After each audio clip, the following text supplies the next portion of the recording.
लेकिन कोयटा में आप पले बड़े हैं। तो मस्तूंग से जो मेरा ताल्लुक है, लेकिन मेरी पैदाइश कोयटा की है। कौन से ऐसे अदाकार हैं को आज भी आप याद करते हैं? उसकी कमी बहुत महसूस होती है। मैं समझता हूँ अगर आज हसाम होता तो शायद वो या आना चाह रहा हूँ, मैं अदाकार बनना चाहता हूँ, बड़े डंडे तो पड़े होंगे। सबसे ज्यादा जो मुश्किल पड़ी होगी तो वो हमें और पेशावर वालों को। पहले भी आप ड्रामों में काम करते रहे और अब भी वक्त बदल गया। आज मैं कराची में अगर काम कर रहा हूँ पिछले कोई 12-15 साल से। वो किसी जरिए से देखना जरूर चाहते हैं, तो इस अमल को कैसा देखते हैं आप?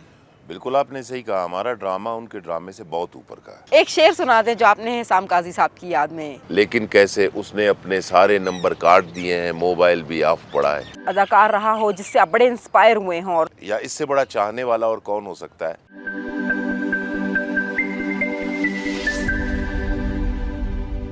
अस्सलाम वालेकुम। नज़रबान बलूचिस्तान के प्रोग्राम बातों बातों में मैं हूं बुशरा कमर। नाजरीन, बलूचिस्तान संगलाख पहाड़ों की सरजमीन है और इस सरजमीन पर कई ऐसे गोहरे नायाब पैदा हुए कि जिन्होंने ना सिर्फ ये कि अपनी अदाकारी से लोगों के दिल जीते, बल्कि उन्होंने सूबे का नाम जो है उसकी एक शनाख्त और पहचान जो है वो दुनिया भर में बनाई। इन्हीं गोहरे नायाब और इन्हीं सितारों में एक नाम जो है वो जावेद जमाल साहब का भी है, और आज वो हमारे साथ हमारे प्रोग्राम बातों बातों में मौजूद हैं। हम उन्हें वेलकम करते हैं। वेलकम सर आपको हमारे इस प्रोग्राम में। और मेरे लिए तो बड़ी एक खुशी की, एक ऑनर की बात है कि आपने हमें अपना कीमती वक्त दिया। बहुत शुक्रिया बुशरा। सर, आपका ताल्लुक़ मस्तूंग से है। मस्तूंग से ताल्लुक़ रखते हैं और ऐसे इलाके में जहाँ पर बहुत मुश्किल से लोगों को सहूलियात मिलती हैं, वहाँ से निकल कर आना और फिर कोयटा, और कोयटा से फिर आपने एक दुनिया भर में अपनी एक पहचान बना कर रखी है, ड्रामों में आना, ये कितना एक मुश्किल और तवील सफ़र रहा?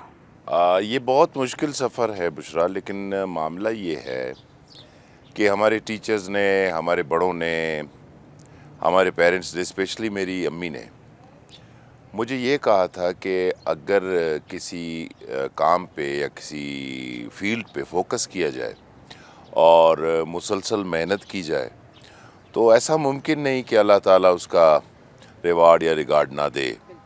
वो ज़रूर मिलता है, लेकिन शर्त ये है कि साबित कदमी के साथ उस अपनी फील्ड को या लाइन को चुना जाए और उस पर मेहनत की जाए तो अल्लाह सब कुछ देता है।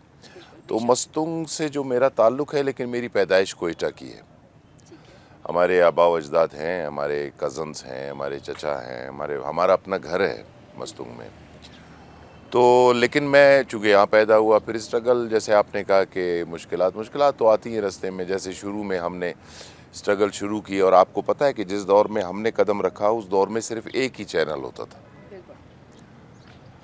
लेकिन फ़र्क ये है कि उस वक्त चांस मिलना मुश्किल था, इस्टेब्लिश होना इतना मुश्किल नहीं था, क्योंकि एक ही चैनल था। आपने एक सीन भी किया है तो वो एक सीन भी आपकी पहचान बन जाता था। अब बेशुमार चैनल है, चांस मिलना आसान है, इस्टेब्लिश होना मुश्किल है। मेरे अपने साथ ये हुआ है कि मैं एक प्रोजेक्ट कर रहा था कराची में, तो एक बच्चा बड़ी इज़्ज़त कर रहा था और बड़ा नाम है उसका, लेकिन मैं तो बड़ी रिस्पेक्ट कर रहा था। तो मैंने कहा बेटा ये आपका पहला सीरियल है? तो परेशान हो गया, हाथ जोड़ने लगा। मुझे कहता है जावेद भाई मैं 10 सीरियल्स का हीरो हूँ। अच्छा। मैंने कहा यार मुझे माफ़ करना, मुझे नहीं पता। अब देखें ये सिचुएशन है कि अगर कोई 10 सीरियल 12 सीरियल भी करता है, लेकिन चैनल्स इतने हैं, कौन किस वक्त कौन सा चैनल देख रहा है पता ही नहीं। तो हमारे वक्त में एक चैनल होता था, अगर 2 सीन भी किए तो सुबह आपकी पहचान बन जाती थी। तो ये फ़र्क है।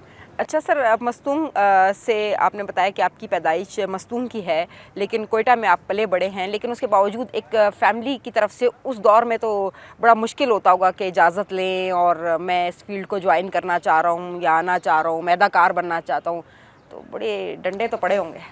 हाँ बिल्कुल ऐसे ही है, क्योंकि मैं समझता हूँ कि हमारे मुल्क में सबसे ज़्यादा जो मुश्किल पड़ी होगी इस फील्ड में किसी को, तो वो हमें और पेशावर वालों को पड़ी होगी, क्योंकि ये 2 सूबे ऐसे सूबे हैं जिनके कल्चर में इस चीज़ को उस वक्त, अब तो फिर भी हालात बहुत बेहतर हैं, उस वक्त शायद अच्छा ना समझा जाता हो। लेकिन वही बात है, मैंने आपसे कहा कि अगर पीछे आपके सपोर्ट हो, आपको हौसला कोई देने वाला हो। स्पेशली मेरी अम्मी ने मुझे बहुत सपोर्ट किया इसमें कि आप किसी की मत सोचो, अपना काम करो अगर आपको इस फील्ड में आना है। मैं असल में शुरू में इस फील्ड से पहले मैं क्रिकेट खेलता था। मेरा छोटा भाई इजाज़ है, वो भी अंडर 19 तक गया है, और मैं सरनेमन स्कूल में संडेमन स्कूल का जो कैप्टन था क्रिकेट का वो मैं था। मैं बलूचिस्तान टीम तक गया, अंडर-19 तक मैं पहुंचा। फिर वो ज़ाहिर है उस दौर में इतना इस फील्ड को अपना स्पोर्ट्स को इतनी तरक्की नहीं थी। इजाज़ के दौर में तो फिर भी मैं देखता था कि लूड्स की टीम है, बाकी टीम है, पूरा एक बैग स्पॉन्सर होता था, बल्ले उनको स्पॉन्सर होते थे, हर चीज़ पूरी किट हर मिलती चीज़ थी, पूरी किट किट मिलती मिलती थी। लेकिन हमें अपने पॉकेट मनी से बैट ख़रीदना पड़ता था। तो नेट में जाते थे, वो 15 दिन 20 दिन के बाद बल्ला टूट जाता था, तो वो अफोर्ड भी नहीं हो रहा था। फिर मैंने देखा कि हमारे जो सीनियर्स थे, मंसूर भाई हैं और हबीब थे, आसिफ भाई थे, तो इनको कोई नहीं मिल रहा था चांस आगे जाने का। फिर मैंने सोचा जब इनको ही हमारे सीनियर्स नहीं जा पा रहे, फिर वो अफोर्ड नहीं हो रहा था, तो फिर मैंने वो छोड़ के फिर हम रहते थे स्टीवर्ट रोड पे, इमदाद सिनेमा बहुत करीब था। वो फिल्में देखते देखते देखते वो शौक ऐसा हुआ कि परवान फिर चढ़ता गया। हाँ, तो फिल्में देखने पे कभी कोई डांट पड़ी हो? बहुत मैंने बड़ी मारें खाई हैं फिल्में देखने में। और ऐसा भी हुआ कि एक दिन में मैंने 2 शो देखे। अच्छा, ज़बरदस्त। तो वो इतना ज़्यादा शौक था कि वो फिर घर आके फिर वो टाइम तो लगता था। हाँ, कुरकुर शुरू हो जाती थी और फिर मार भी पड़ी, घर में बड़ी पिटाइयाँ भी हुई इस पे। ओहो! तो सर मैंने देखा सुन रखा है कि आपने बड़ी एक स्ट्रगल लाइफ गुजारी और आपके वालिद के इंतकाल के बाद आपके ऊपर एक ऐसी ज़िम्मेदारी आ गई कि जिसको निभाना मेरे ख़्याल में सबसे अवलीन तरजीह थी। तो उन ज़िम्मेदारियों के साथ रहकर अपने शौक़ को पूरा करना, ये कितना मुश्किल था आपके लिए? ये बस मैं आपको क्या बताऊं कि मैंने मैट्रिक किया था 85, 86 आई थिंक 86 में 85 में। तो अब्बू की डेथ भी 85 में हुई और घर में मैं सबसे बड़ा था, छोटे बहन भाई थे। फिर मैंने जॉब कर ली ताल्लुकात आमा में, डायरेक्टर पब्लिक रिलेशन में। अताशाद साहब होते थे हमारे एक बड़े मशहूर शायर, बड़े सीनियर, वो डायरेक्टर थे हमारे। मैं स्टेट अवे चला गया। मैंने कहा जी मैं तो बड़ा हूँ घर में और मुझे जॉब चाहिए। मैंने मैट्रिक किया। तो वो दौर ऐसा होता था, ना कोई सिफारिश लगानी पड़ती थी, ना कोई अच्छी खासी कोई अमाउंट देनी पड़ती थी। अब मैं बच्चों के लिए परेशान हूँ, एक ने इंजीनियरिंग की हुई है, एक ने मास्टर्स किया हुआ है, जॉब नहीं है। लेकिन उस दौर में अताशा साहब ने कहा अच्छा आपको जॉब चाहिए, हाँ भाई, बुलाया किसी को कि इनके ऑर्डर टाइप करें, और पेन से जल्दी से मैंने एप्लीकेशन लिखी और मेरे ऑर्डर हो गए। वो जॉब चलाई मैंने, अपनी एजुकेशन मैंने चलाई। मैंने मास्टर्स किया, जी मास कम्युनिकेशन में मास्टर्स किया। मैंने PACC Pakistan American culture centre होता था एक इंग्लिश लैंग्वेज का, 6 लेवल्स किए वहाँ से। और मैंने जॉब भी चलाई, अपनी फील्ड भी चलाई, छोटे बहन भाइयों की शादियाँ भी हुई, लाइफ चलती रही। ज़बरदस्त। अच्छा सर, इस फील्ड में कोई ऐसा आपका अदाकार रहा हो जिससे आप बड़े इंस्पायर हुए हों और उसके बाद आपने ठान लियो कि बस अब इस इंडस्ट्री में कदम रखना ही रखना है? मैं आज आपको एक बात बताऊं तो आपको हैरत होगी कि इससे बड़ा फ़ैन कौन हो सकता है, या इससे बड़ा चाहने वाला और कौन हो सकता है, कि बहुत से लोगों को, बहुत से साथियों को ये पता नहीं होगा कि मैं अगर आपको अपना ID कार्ड दिखाऊं, मेरा नाम है सुल्तान जावेद। सुल्तान जावेद? जी, मेरा नाम असल जो है वो सुल्तान जावेद है। और मेरे डॉक्यूमेंट्स में, मेरे ID कार्ड में मेरा, इससे बड़ी प्रॉब्लम भी हुई बहुत मुझे। मैं अकाउंट नहीं खोल सकता हूँ किसी और नाम का, ज़ाहिर है ID कार्ड सुल्तान जावेद है। मैं जब फील्ड में आया तो मैंने जावेद जमाल रखा नाम अपना। तो मैं फिरदौस जमाल भाई से इतना मुतासिर था कि मैंने अपना नाम चेंज कर दिया उसके लिए। तो वो फिरदौस भाई से बड़ा एक्टर मैं नहीं समझता हूँ कि हमारी कंट्री में बहुत सारे हैं, लेकिन फिरदौस भाई की बात कुछ और है। तो मैं इतना मुतासिर था। फिर 10 साल बाद, when I started my this profession, after 10 years, मैं 10 साल बाद जब बेस्ट एक्टर की बेंच पे बैठा, तो मुझे वो बैठते ही समझे अवार्ड मिल गया था। वो ऐसे कि फ्रॉम कोयटा जावेद जमाल था और फ्रॉम लाहौर फिरदौस जमाल था। तो वो एक ही कैटेगरी में, बेस्ट एक्टर कैटेगरी में फिरदौस भाई के साथ मेरा बैठना ही मुझे अवार्ड मिल गया। ज़बरदस्त, ज़बरदस्त। तो सर ये बताइएगा कि आपने इस फील्ड में रहकर कौन से ऐसे अदाकार हैं कि जिनको आज भी आप याद करते हैं और उनकी कमी जो है वो कोई पूरी नहीं कर सकता? कोई ऐसे साथी, कोई ऐसे सिलसिले रहे हों? जी, बहुत सारे ऐसे दोस्त हमारे हैं जो आज हम में नहीं हैं। सबसे पहले तो मैं अपने शहर के, अपने स्टेशन की हसाम काजी साहब की बात करूंगा कि हसाम भाई मेरा एक ना सिर्फ रिश्तेदार है, और वो बहुत अच्छा एक दोस्त और बहुत प्यारा इंसान भी था। उसकी कमी बहुत महसूस होती है। मैं समझता हूँ अगर आज हसाम होता तो शायद वो उन दो तीन नाम में होता नामों में जो इस मुल्क के बहुत बड़े एक्टर होते हैं, शनाख्त होते, लेकिन अल्लाह ने जितना उन्हें टाइम दिया उन्होंने उसमें भी प्रूफ किया। और दूसरा मैं कवि साहब मेरे साथ बहुत क्लोज़ हो गए थे। कवि साहब जैसे इंसान मैंने बहुत कम देखे हैं। मैंने उनसे एक प्ले करवाया था, मेरे एक दोस्त ने रिक्वेस्ट की थी कि यार कवि साहब, मैंने कहा नहीं, वो एक निजी चैनल है पश्तो लैंग्वेज का। जी जी। मैं कराची में था तो उन्होंने कहा खान साहब से पश्तो ड्रामा कराना है। मैंने कहा यार ये तो आप लोग का बजट ही ये नहीं है कि। उन्होंने बड़ी, ज़ुबैर बेदार बच्चा है अपना, डायरेक्टर था। मैंने कवि साहब से बात की, मैंने कहा बच्चा है अपना और ये वो। कवि साहब ने कहा चलो ठीक है। उन्होंने जितनी अमाउंट दी थी वो कवि साहब के लिए बहुत, ज़ाहिर है कवि साहब का जो कद है इस फील्ड में, जो फ़न में, तो कवि साहब, मुख्तसरन मैं बताऊं आपको, बड़ी स्टोरी है, लेकिन कवि साहब ने फिर एक शर्त रखी कि मैं करूंगा आपका ड्रामा, लेकिन ये अमाउंट फ़लाने एक्टर को जो पेशावर के थे, फौत हो गए, उनकी फैमिली में जाएगी और पता ना चले कि कवि साहब ने दी। मैं गवाह हूँ इस बात का।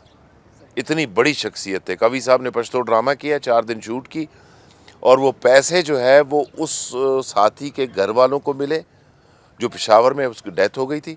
और आज तक शायद इसके बाद मुझे नहीं पता, अगर ये प्रोग्राम देख ले उन्हें पता चले कवि साहब को अल्लाह जन्नत नसीब करे, कवि साहब तो फौत हो गए, अब पता चल भी जाए तो कवि साहब की ये शख्सियत। ज़बरदस्त।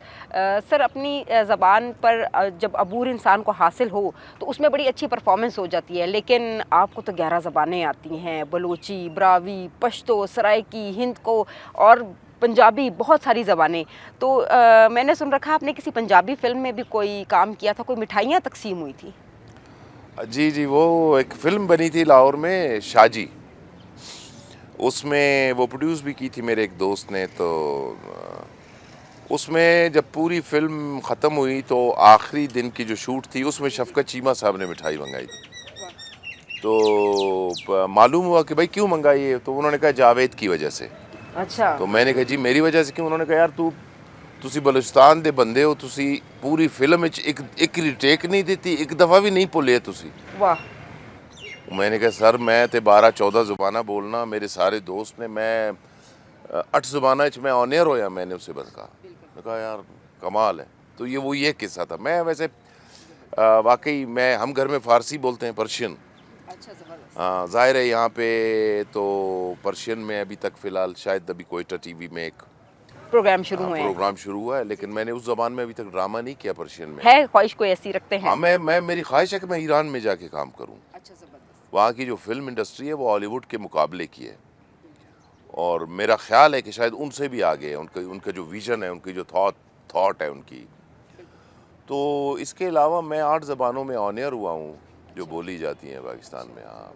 अच्छा सर, ड्रामे में काम करना और ड्रामा लिखना बहुत बड़ा फ़र्क होता है। तो ड्रामा नवीसी की तरफ किस तरह से रुझान आपका हुआ? असल में हमारे एक सीनियर डायरेक्टर थे पीटीवी के, जिन्हें पीटीवी में प्रोड्यूसर कहा जाता है, दोस्त मोहम्मद गिशकोरी साहब। तो मैंने तो बहुत सारे डायरेक्टर्स के साथ, जो कराची लाहौर से आए, नुसरत ठाकुर साहब आए थे, और तारिक जमील साहब आए थे, और बहुत सारे इसके अलावा जो जूनियर डायरेक्टर्स थे उनमें बहुत सारे लोग थे, हैदर साहब आए थे, हैदर इकबाल साहब। तो अब मैं चूँकि एक जब फील्ड बंदा चुनता है तो जहाँ पे वो काम करता है तो अपने सराउंडिंग को भी देखता है। तो स्क्रिप्ट जब मुझे मिलता था तो वक्त के साथ साथ वो डायरेक्टर भी क्लोज होते गए। तो गिशकोरी साहब अक्सर ये कहते थे कि यार इसको देखो कि कैसा है ये ड्रामा, तो ये हमने करना है। तो मैं चूँकि कोयटा में बस यही फील्ड थी मेरी और इतनी ज़्यादा एक्टिविटीज़ नहीं थी, तो मैं जाके वो पढ़ता था, और वो हमारी लैंग्वेज थी उस टाइम, जो जिस पीटीवी की ज़बान थी उस ज़बान के हिसाब से मैं आके सुबह बोलता था, मामा ये तो, मामा कहते थे प्यार से गिशकोरी साहब, ये तो बिल्कुल ठीक है, ये सीन ठीक है, ये सीन थोड़ा कच्चा है। ये थी पीटीवी की ज़बान, इसको थोड़ा पकाना है। तो फिर वो उसको मैं निशान विशान लगाता था कि ये सीन ऐसे ही। तो फिर मामा मुझे कहता था कि ये सीन जो कच्चे हैं इनको पकाने के लिए रीराइट आपने करना है। मैं कहता था अच्छा मामा, लेकिन मैंने कहता था फिर राइटर कोई माइंड ना कर जाए। बिल्कुल नहीं वो मैं कर लूँगा। और ये वो यहाँ के राइटर से ज़्यादा खौफ था, क्योंकि बाहर वाला राइटर अगर कोई भेजता था तो पता ही नहीं होता था कि क्या हुआ। तो इस तरह करते करते करते वो रीराइट 2 सीन 4 सीन 8 सीन। तो एक दिन गिशकोरी साहब ने मुझे कहा कि यार खुद क्यों नहीं लिखते? आप खुद क्यों नहीं लिखते? वाह। तो मैंने कहा यार मैं मामा, फिर मैंने पहला एक स्क्रिप्ट मेरा 2004 में मैंने दिया, तपती छाँव के एक नाम से एक आइडिया दिया, वो इन्होंने बनाया, फ़ौरन उसकी अप्रूवल आई और उसमें मुस्तफ़ा कुरैशी साहब भी थे, नाइला जाफ़री अल्लाह बख्शे वो थी, शाइस्ता सनम, मैं खुद, बहुत सारे लोग थे। तो वो बहुत अच्छा रहा, उसमें मुझे मेरी नॉमिनेशन हुई पीटीवी पे। मैं 10 साल बाद बेस्ट एक्टर की बेंच पे बैठा था, बेंच पे, लेकिन राइटर के तौर पे पहली सीरियल पे मुझे ये अवार्ड मिला। तो इस तरह से ये हुआ शुरू। अच्छा सर, किस किस्म की अदाकारी और कैरेक्टर्स जो हैं वो आप पसंद करते हैं कि मुझे ये मिले तो मतलब मैं कर लूँगा? पहले तो बुशरा ये था कि मैं जब शुरू किया, ज़ाहिर है वो स्ट्रगल और कम सीन से शुरू किया। फिर जब मैं पहला सीरियल किया एज अ हीरो, तो उसमें फिर जितनी भी उस वक्त की स्टार्स थी, मैं सबका हीरो रहा। रेशम का पहला सीरियल मैं हीरो था उसका, फिल्म स्टार रेशम का। दिन उसमें एक्चुअली दिन उसका पहला सीरियल था, आदम के बेटे दूसरा सीरियल था, लेकिन पहले ऑन एयर हुआ आदम के बेटे, तो पहला सीरियल कहलाया। हुमा मीर के साथ बेशुमार मैंने काम किया। अभी मेरी मुलाकात हुई, तभी मैं एक सीरियल कर रहा हूँ हुमा मीर के साथ, बहुत अरसे के बाद, कराची से। जी हाँ। तो सनम इकबाल एक एक्ट्रेस थी हमारी, ज़ारा अकबर एक एक्ट्रेस थी हमारी, बहुत सारी, मतलब उस वक्त की जो तकरीबन जो कोयटा से आके, ज़ाहिर है यहाँ पे एक कहत टाइप का था फीमेल के हवाले से, बहुत कम थी, बाद में आई बहुत सारी, तो जो भी आती थी मैं हीरो होता था। तो मैंने कैरेक्टर्स तो बेशुमार किए, पॉजिटिव नेगेटिव ये वो, लेकिन मुझे उस वक्त से ज़्यादा अब ज़्यादा मैं उसको इंजॉय करता हूँ, क्योंकि अब मेरे कैरेक्टर डिफरेंट हैं। अभी जो पिछले दिनों एक चैनल पे मेरा खई ड्रामा चला था, बिल्कुल। वो एक कैरेक्टर एक्टर था, बड़ा यादगार, एक्टिंग थी बड़ा उसमें, यादगार हाँ, एक वो वो बड़ा था। पॉपुलर हुआ, उसको अभी तक किसी ने बीट नहीं किया, उसके ग्राफ को, उसकी रेटिंग को। अब मेरा एक सीरियल चल रहा है अमन चौक, एक निजी चैनल से, वो है कॉमेडी, उसमें दरबार, कोयटा दरबार होटल का मैं भी यही मालिक। सवाल करने वाली थी कि आपने कभी, मैंने देखा नहीं कि फन की तरफ, फनी उसकी तरफ हाँ, आप आए तो हों। मैंने अब जगह कॉमेडी भी किया, अच्छा, जबरदस्त। मैंने नेगेटिव भी किया। अभी मैं बाप बनता हूँ, दादा बनता हूँ, चाचा बनता हूँ, मुझे कोई, इसको मैं ज़्यादा एंजॉय करता हूँ, क्योंकि इसमें मुझे थोड़ी सी मुश्किल पड़ती है करने में। वो जो हीरो था, मैं, ज़ाहिर है वो उस वक्त का अपना एक चार्म था, लेकिन वो बिल्कुल स्ट्रेट था।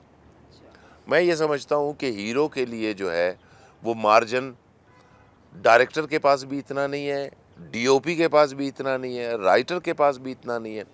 जो हीरो से हट के रोल है ना, उसमें आप देखें, अगर नेगेटिव रोल कर रहे हैं आप, कुछ और है, तो वो उसका एंगल डीओपी के पास भी एक है कि मतलब हीरो के लिए वो खामखा के एंगल नहीं बना सकता कि उसके पाँव का शॉट ले उसके, लेकिन विलन के लिए वो बड़ा चांस है, डायरेक्टर के लिए डायरेक्शन का चांस है। तो अब मैं ज़्यादा एंजॉय कर रहा हूँ इसको। अच्छा, ज़बरदस्त। सर, पहले भी आप ड्रामों में काम करते रहे और अब भी वक्त बदल गया, बहुत सारी चीज़ें बदली हैं, जदीद दौर आ गया है, लोग किसी और किस्म की स्टोरीज़ देखना चाहते हैं। तब के ड्रामों में, अब के ड्रामों में क्या फ़र्क देखते हैं? बहुत बड़ा फ़र्क है मिस्टर। तब के ड्रामे जब थे, तो हम, आज मैं कराची में अगर काम कर रहा हूँ पिछले कोई 12-15 साल से, तो फ़ोटोशूट जो होता है ड्रामे का, वो पार्ट ऑफ ड्रामा है। मतलब वो फ़ोटोशूट जो होगा सेट पे, उसकी पब्लिसिटी के लिए, उसके सिलसिले के लिए, तो पार्ट ऑफ ड्रामा है। बिल्कुल, बिल्कुल। आज हमारा एक्टर जो है ना, वो तैयार नहीं है फ़ोटोशूट के लिए बगैर पेमेंट लिए, अच्छा। कि जी मेरा डे है, मैं तो पेमेंट लूँगा इसकी। अगर मैं कहूँ कि मैं एक्टर हूँ, मैं उनकी खिलाफ बात करूँ तो नहीं, बिल्कुल सही कह रहे हैं, क्योंकि प्राइवेट सेक्टर में ये चीज़ें अब आ गई हैं कि किसी का डे जो है वो आप जब लेते हैं तो आपको पे करना है। लेकिन उस वक्त की बात बता रहा हूँ, उस वक्त हम 4 से 5 दिन रिहर्सल करते थे, उसकी पेमेंट नहीं थी।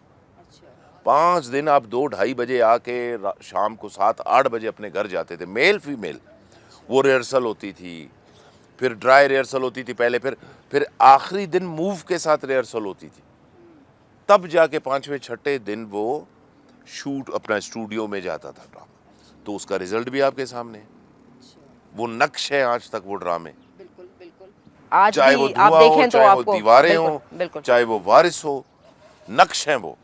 लेकिन अब के ड्रामे आप देख लें, आते हैं गुजर जाते हैं, पता नहीं होता, स्टोरी याद भी नहीं रहती। 2 दिन के बाद। जैसे इसकी मिसाल मुझे किसी ने दी कि जो ओल्ड सॉन्ग थे वो आज तक जब जहन में आते हैं तो बंदा गुनगुनाने लग जाता है बिल्कुल कि वो बिल्कुल कैसे सिचुएशन के याद हैं मुताबिक वो। खुद जहन में आने लग जाते हैं, कैसे सिचुएशंस वो के गाने मुताबिक। याद हैं लोगों को, जबान पे चढ़े हुए हैं वो। लेकिन आजकल के गाने पता ही नहीं है कौन कैसे चल रहा है, क्या चल रहा है। तो ये फ़र्क था। लेकिन मैं एक बात करूँगा कि उस वक्त जो है हमें इतना कॉन्फिडेंस नहीं था जो आज के हमारे आर्टिस्ट या बच्चे में है। उसमें कॉन्फिडेंस तो आया, लेकिन मसला ये है कि वो हम अपनी फील्ड को छोड़ के किसी को फॉलो करने लगे। जो हमें अपना उस्ताद कहते थे हम उन्हें फॉलो करने लगे। तो ये फ़र्क था। उस वक्त के ड्रामों में की क्वालिटी बहुत आपके सामने है, आज की क्वालिटी कुछ और है। लेकिन चूंकि ये कमर्शियल हो गया, फ़ौरन ख़त्म करना है आपने। पहले हम 6 महीने में ड्रामा करते थे, अब 2 हफ्ते में मुकम्मल हो जाता है। तो ये फ़र्क है। अच्छा सर, ड्रामे पाकिस्तान के चाहे पहले के ले लें या अब के ले लें, यकीनन कहीं ना कहीं अपनी पहचान तो रखते हैं। हमने देखा कि हमसाया मुल्क में हमारे ड्रामे बड़े पसंद किए जाते हैं और हमारे अदाकार वहाँ पे बड़े फेमस हैं। अगर मैं भारत का जिक्र करूँ वो तो यूँ कहें कि ब्लैक में भी हमारे ड्रामों को ख़रीदना या किसी भी तरीके से कि अगर यहाँ से हम ना भी उनको दें तो वो किसी ज़रिए से देखना ज़रूर चाहते हैं। तो इस अमल को कैसा देखते हैं आप? बिल्कुल आपने सही कहा। हमारा ड्रामा उनके ड्रामे से बहुत ऊपर का है। हमारे ड्रामे को उन्होंने अपना टीचर कहा है, उन्होंने अपना उस्ताद कहा है। इनके बड़े बड़े स्टार्स से जब पूछा गया तो आप आए थे, आपने शुरू ऐसे किया था, बाद में आप सेंटिमेंटल और इमोशनल की तरफ आ गए, तो उन्होंने तौकीर नासिर का नाम लिया। कि मैंने जब देखा, मैं अजय देवगन की बात कर रहा हूँ, उन्होंने कहा मैं इनको देख के मैंने पलटा खाया। शेख साहब को आप देख लें, जावेद शेख साहब ने बड़ा नाम बनाया वहाँ पे। नदीम साहब गए थे, मोहम्मद अली साहब गए हैं, हमारी ये जो अपने खातून हैं जो एक फिल्म करके आई हैं, मायरा को देख लें, ज़ेबा बख्तियार देख लें, हमारे कोयटा की, कहाँ तक गई, कितना नाम कमाया। मतलब इसमें कोई डाउट नहीं है, हमारी फिल्म का अलमिया रहा है थोड़ा सा। वो भी हमारे अपने सरकमस्टांसेस ने इसको ऐसा किया, वरना एक वक्त में हमारी फिल्म भी ऊपर थी शायद। एक हमारे अदाकार हमारे पहचान सिंगिंग के हवाले से भी ऊपर थे हम। लेकिन ये बात, इसमें कोई शक नहीं है कि हमारे ड्रामे का मुकाबला नहीं है उनके साथ। एक मैं बात करूंगा कि अगर हमारे ड्रामे का मुकाबला नहीं है, जब हमें ये पता है कि हमारा ड्रामा और हमारा ड्रामा आर्टिस्ट उनसे ऊपर का है, तो फिर हमें उनके सब्जेक्ट्स को, उनके सिलसिलों को फॉलो नहीं करना चाहिए। हमारी चीज़ उनसे जब ऊपर है, अपने मयार नहीं खराब हाँ, तो हम अपना मयार वहाँ पे क्यों लाएं? अपना मयार खराब नहीं करना, ये है मसला। अच्छा सर, अब के आर्टिस्टों में और पहले के आर्टिस्टों में क्या फ़र्क महसूस करते हैं आप? और डायरेक्टर्स के साथ या जो ड्रामा नवीस है उसके साथ कैसा बिहेवियर अब के लोगों में और तब के लोगों में देखा आपने? देखें बुशरा, मैं आपको एक बात बताऊं, मैंने अभी के आपको थोड़ी देर पहले ये कहा कि अब के आर्टिस्ट में बड़ा कॉन्फिडेंस है। वो मैं अब भी बात पे खड़ा हूं कि उस वक्त हमारे लिए इतनी बोल्डनेस नहीं थी। हम डायरेक्टर को टीचर का दर्जा देते थे। अब अगर वो दोस्ती का दर्जा देते हैं और फ्रैंक हैं तो अच्छा है। हम शायद झिझकते थे कुछ पूछते हुए, कुछ काम करते हुए। आज का बच्चा, आज का आर्टिस्ट जो है वो बड़ा बोल्ड होकर पूछता है। लेकिन फिर मैं एक बात करूंगा कि बोल्ड होने में, कॉन्फिडेंस होने में और बदतमीज़ होने में बड़ा फ़र्क है। तो उस वक्त का जो आर्टिस्ट है उसमें वो तमीज़ का दायरा जो है वो बड़ा है। वो इसलिए ज़्यादा है या बड़ा है कि वो डायरेक्टर को अपना टीचर समझ के करता था। वो अपने सीनियर को अपना टीचर समझता था।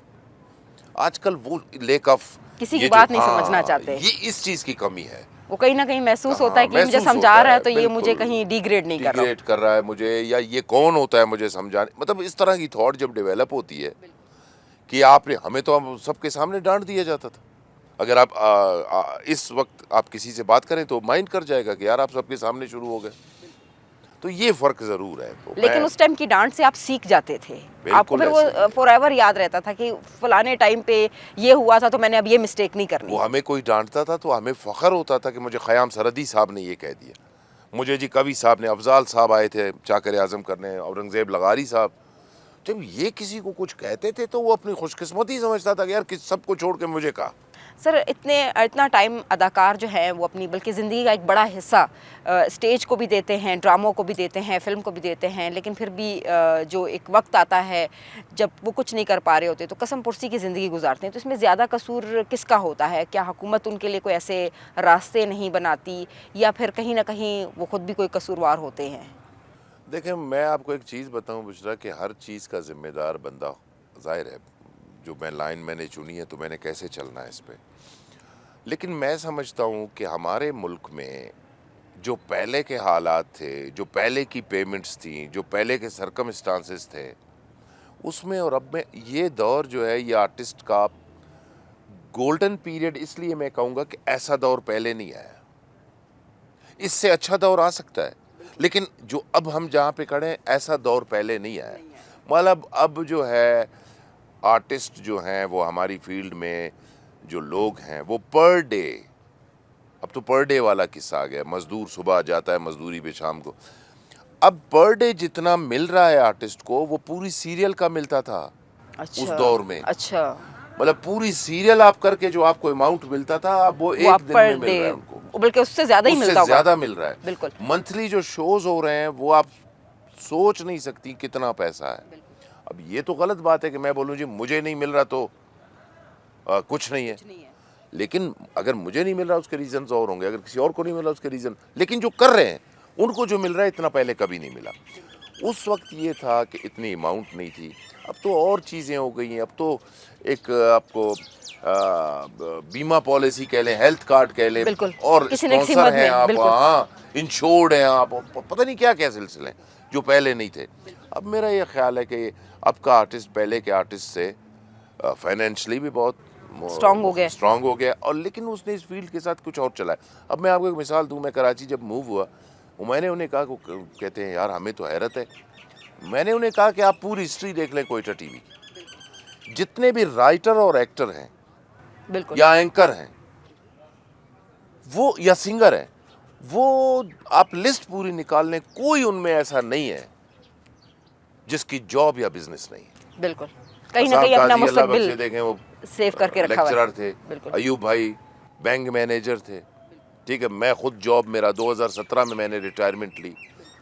अब अब्दुल्ला गजनवी साहब बैंक में थे, मतलब कौन, मोहसिन शकील साहब राइटर हैं, वो भी बैंक में थे, जफर मेराज साहब प्रिंसिपल हैं, कोई नहीं है इस फील्ड को। कोयटा वालों ने, असल में कोयटा डिपेंड भी नहीं कर सकता था। कोयटा में सिर्फ ड्रामा बनता था पीटीवी का, ना फिल्म बनती थी एक दौर में, शुरू में ना कमर्शियल था, ना थिएटर था। अब तो ये चीज़ें अब आई कुछ अरसे पहले, तो सिर्फ टीवी पे जो पेमेंट टीवी करता था उस पर डिपेंड किया ही नहीं जा सकता, स्पेशली जब सिर्फ एक लाइन हो। तो इसलिए हमें इतना ज़्यादा महसूस नहीं हुआ कि हमने बिजनेस या जॉब साथ चलाई। जो टोटल डिपेंड करते थे इस फील्ड पे, और वो चूँकि उस वक्त जो वो आर्टिस्ट थे वहाँ पे, अब मैंने कहा ना चांस मिलना आसान है, उस वक्त बहुत मुश्किल था। जब मैंने कदम रखा फील्ड में तो इस्माइल शाह अल्लाह बख्शे, गुलाम नबी बिजली, अब्दुल कादिर अल्लाह बख्शे इन लोगों को, तो ये वो अयूब भाई, असाम, ये सारे सब थे।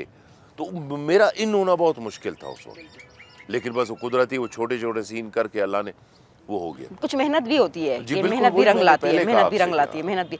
सर, नए आने वाले जो नौजवान हैं उन्हें क्या पैगाम देंगे? किस किस्म की अदाकारी या किस किस्म के किरदार जो है उन्हें सेलेक्ट करने चाहिए? आएँ तो किस तरह से आएँ, और किस तरह से फिर अपनी जो एक पहचान इस वक्त पाकिस्तान की दुनिया भर में बनी हुई है, इस पहचान को यूं ही जारी व सारी रखें? देखिए, मैं आपको एक बात बताऊं कि दौर दौर की बात है। अब का जो बच्चा आएगा या नया जो टैलेंट हमारा आ रहा है, उसके लिए इतना मार्जिन है, इतना मार्जिन है बुशरा, कि मैं आपको बता नहीं सकता। हम अपने उस दौर में जब हमने ड्रामा शुरू किया तो हमारे गेटअप्स के हवाले से हमें इतना मार्जिन नहीं था। अभी मैं कराची में एक प्रोजेक्ट कर रहा हूँ, मोबाइल पे उन्होंने मेरी 20 शक्लें बना दी कि लंबे बाल करेंगे तो ये शक्ल आएगी सर, छोटे करेंगे तो ये आएगी, बाल कटवा देंगे तो ये आएगी, ऐसे करेंगे तो ये आएगी। उस टाइम हमारे पास नहीं था ऐसा मार्जिन के हम एक क्लिक पे है अपने 5 रूप देख लें। बिल्कुल, ठीक है, किसमें अच्छा लगता हूँ या किसमें, और एकदम ड्रेसेस भी आ जाते हैं कि आप सूट में कैसे लगेंगे, आप शलवार कमीज में कैसे लगेंगे, आप लुंगी में कैसे लगेंगे। ये देखें, मैं इस दौर के आर्टिस्ट के लिए एक प्लेटफॉर्म और मार्जिन आपको बता रहा हूँ जो हमारे पास नहीं था। आजकल के राइटर के पास भी वो एक क्लिक पे सारा कुछ हिस्ट्री निकाल लेता है उसकी, हमारे पास नहीं था ये। तो उनसे ये है कि आपके पास इतना बड़ा बिग प्लेटफॉर्म है, इतना बड़ा मार्जिन है, आपके पास इतनी सहूलियात है, आपने स्ट्रगल करनी है, मेहनत करनी है, हार नहीं माननी। और एक चीज़ का ज़रूर ख्याल रखें, अभी आप बोलेंगे कि मुझ में है ये सब चीज़, लेकिन मुझ में गॉड गिफ्टेड मैं वॉइस ओवर करता हूँ। मैं 3 साल एक चैनल का वॉइस ओवर आर्टिस्ट रहा। मेरा सुल्तान के लिए मैं सिलेक्ट हुआ था मेन टाइटल के लिए। फरहान अली आगा ने मेरे बात किया, क्योंकि मैंने नहीं किया वो रीज़न मसला ये था कि मैं वहाँ सिलेक्ट हो गया था इसमें एक चैनल में कॉन्ट्रैक्ट था मेरा, वॉइस ओवर जितना भी था मैं करता। अब मैंने वॉइस ओवर भी किया, मैंने सिंगिंग भी की एक ड्रामे में कवि साहब के बैकग्राउंड पे, बाबा के देश में अब्दुल्ला बादीनी साहब ने, जफ़र भाई का लिखा। एक शेर सुना दें जो आपने साम काजी साहब की याद में। कुछ ऐसा था, मुझे पूरा याद नहीं है, कि वो मैंने सुना जब असाम भाई की डेथ हुई थी तो मोबाइल उनके पास नहीं था, वो भूल गए थे, भुलक्कड़ थे, अपने मिजाज के आदमी थे, बहुत ज़बरदस्त इंसान। फिर मैंने यहाँ लिखा, वो छपा भी कि मोबाइल भी ऑफ पड़ा है, इस टाइप का उसका एक उन्वान था। हाँ, कि दुनिया वालों बात करोगे लेकिन कैसे, उसने अपने सारे नंबर काट दिए हैं, मोबाइल भी ऑफ पड़ा है, कुछ इस तरह का, मुझे अभी याद नहीं आ रहा।